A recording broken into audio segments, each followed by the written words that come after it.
আপনি গেছেন খাবারের জন্য? জি জি এরপর আপনাকে 2-3 ঘন্টা কাজ করে পরে খাবারটা হাতে দিছে? জি জি আর সেই খাবার আপনি বিক্রি করতেছেন? জি। ও আচ্ছা, তো আপনি নিজে খাইছেন? না না, নিজে খাইনি, নিজে খাইনি। আপনি খান নাই? কান্না করতেছেন কেন? আমি তো আপনার বেশি দিছি। হ্যাঁ, আপনি খুশি হওয়ার কথা না?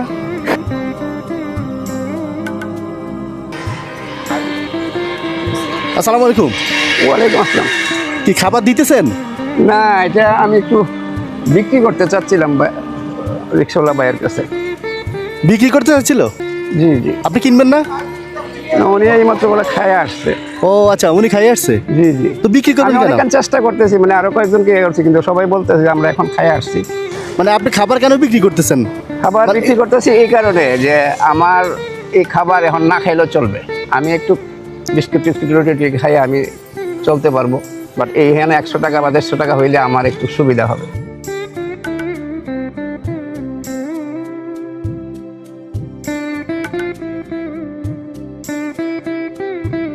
পেট ভরছে? জি আলহামদুলিল্লাহ। আচ্ছা যাক, আপনার খাবারের দাম কত? খাবারের দাম 100 টাকা।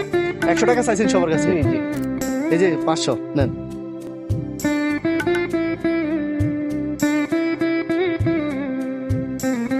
কান্না করতেছেন কেন?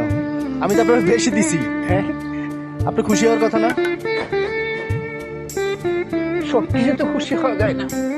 টাকা আসলে আপনি যে আমার খুশি হয়ে দিচ্ছেন, এতে আমার আনন্দে অনেক সময় কান্না আসে। আচ্ছা, অনেক সময় আনন্দ কান্না আসে, যার কারণে আমার মনে হয়েছে যেহেতু আমার ছেলে সন্তান নাই, আজকে দেখা শহরে আপনি আমার 500 টাকা দিচ্ছেন, আমার কাছে 5 কোটি টাকার মতো মনে হয়েছে। সেই কারণে কান্নার কামায় রাখতে পারছি।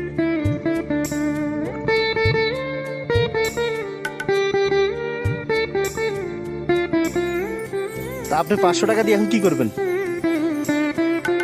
এখন সর্বস্ব চেষ্টা করে দেখবো, আর 2-3 দিন ওয়েট করে দেখি। মানে এটা খাবারের জন্য ব্যবস্থা হয়েছে, ঠিক না? জি মানে 2-3 দিন আর কষ্ট হবে না খাবারের। জি জি। তো এটা তো জীবন চলবে না। এটা জীবন আপনি শুনেন, ঢাকা শহর থাকলে আপনি চাকরি এখন এই বয়সে কেউ দিবে না। দিলে ওই যে আপনারা একদিন করাবে, আর যেরকম দেশে করতেন, যে কনস্ট্রাকশনে কাজ করতেন, ডেলি বেসিসে আপনাকে একটা টাকা দিবে 500-600 টাকা। আপনি দেশে যাই কিছু করতে পারেন না? দেশে বিয়ে করবার তো পরিকল্পনা ছিল, but এখন তো আমার কাছে এরকম কোনো আইডিয়া আছে দেশে কিছু করতে পারবেন? আইডিয়া আছে। আমি শুরু করবার চেষ্টা করছিলাম, এই কারণে আমার ঢাকা আসা, যে ঢাকা আইসা যদি আমি একটু কাজকর্ম করতে পারি, কিছু টাকা সংগ্রহ করতে পারি, তাহলে আমি দেশে গিয়ে কি করবেন দেশে? আমার চিন্তা ছিল দেশে ওই যে চাউল ডাল, তারপর সবজি টবজি এগুলো বিক্রি করা। বিক্রি করবেন? জি। আচ্ছা, রোজার মাস চলবে গ্রামের ভালো। ভিতরে এগুলি করলে, আর এখন তো মনে করেন রমজান মাস, হ্যাঁ, এই রমজান মাসের না হলে আপনি ব্যান গাড়ি দিয়ে সবজি বিক্রি করলেও পারবেন, জি, সেটা করা সবজি- যাবে। হ্যাঁ, সবজি সব অনেক কিছু বিক্রি করা যায়। জি। ব্যান গাড়িতে তো অনেক কিছু বিক্রি আপনার করা ব্যান যায়। গাড়ি থাকলে তো মানে আপনি সিজনাল যেটা ইচ্ছা করতে পারবেন। হ্যাঁ, ব্যান গাড়ি থাকলে মনে করেন সবজিও বিক্রি করা যায়, ফল ফলও বিক্রি করা যায়, তারপরে আপনার চাল ডাল বিক্রি করা যায়, অনেকেই করতেছে। আচ্ছা। আমার ইচ্ছা আছে, কিন্তু ইচ্ছা থাকলে কি বলতো, আমার টাকা পয়সা নেই।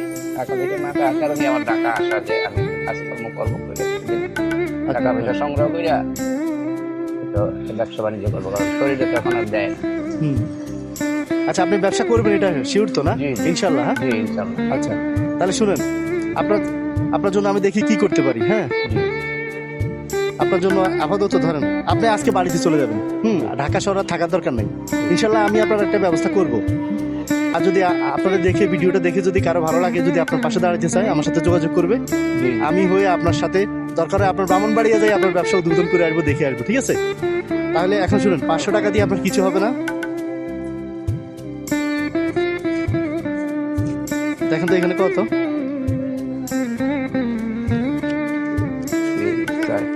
হ্যাঁ, এখন 4000, 4000 ধরেন। 5000, 1 2 3 4 5000। এই 5000 টাকা দিয়ে আপাতত আপনি চলে যাবেন আজকে ব্রাহ্মণবাড়িয়া। আচ্ছা। এরপরে আপনার নাম্বার নিলাম আমি, জি আপনার সাথে আমি যোগাযোগ করতেছি। আমার সাথে যদি কেউ